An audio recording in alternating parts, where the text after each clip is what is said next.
What's going on, guys? It's Hyde with the Upper Left USA, and I'm currently in the Dominican Republic right now. And in preparation for this trip, because I knew that I was going to be closer to water, I bought this camera, the Fujifilm QuickSnap waterproof disposable camera.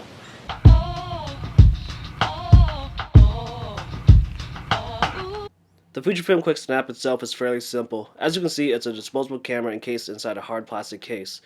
The case makes the camera waterproof down to 35 feet or 10 meters deep. There are only two controls like other disposables, the shutter advance wheel and shutter release. This camera comes preloaded with Fujifilm Super Extra 800 speed 35mm film.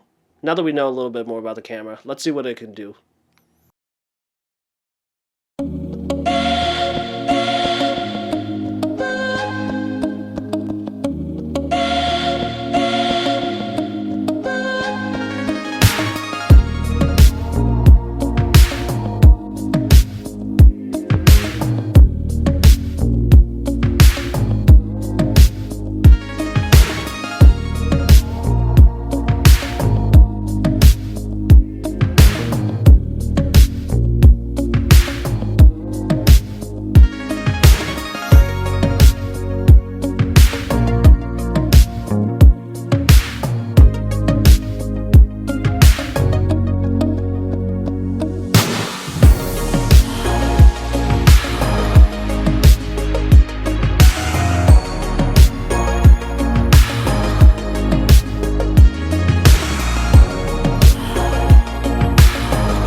The Fujifilm QuickSnap was really interesting to use. When I first started taking pictures with it, I wasn't even really sure if the shutter was firing. This camera is really quiet, and the shutter release itself is very unresponsive.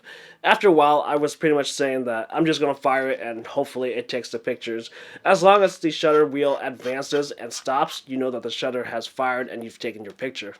Looking at the pictures, it is pretty apparent that the lens is not sharp at all, but that's kind of expected when you buy a disposable. It's not like the manufacturer is going to spend time and money just making a nice lens when you're just going to throw this camera away after its first use.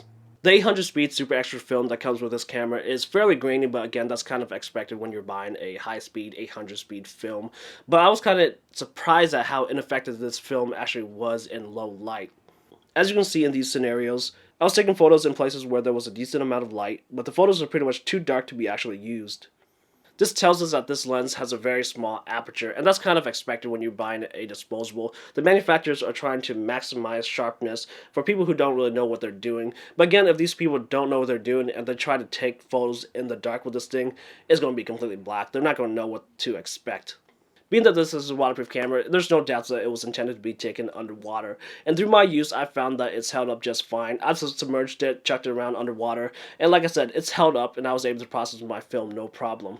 For those who actually want to take this thing underwater, I do have some concerns still. Like I said, the lens has a fairly small aperture, so you lose a lot of light. So once you go underwater, you can lose more light because water doesn't exactly let light pass through it like air does.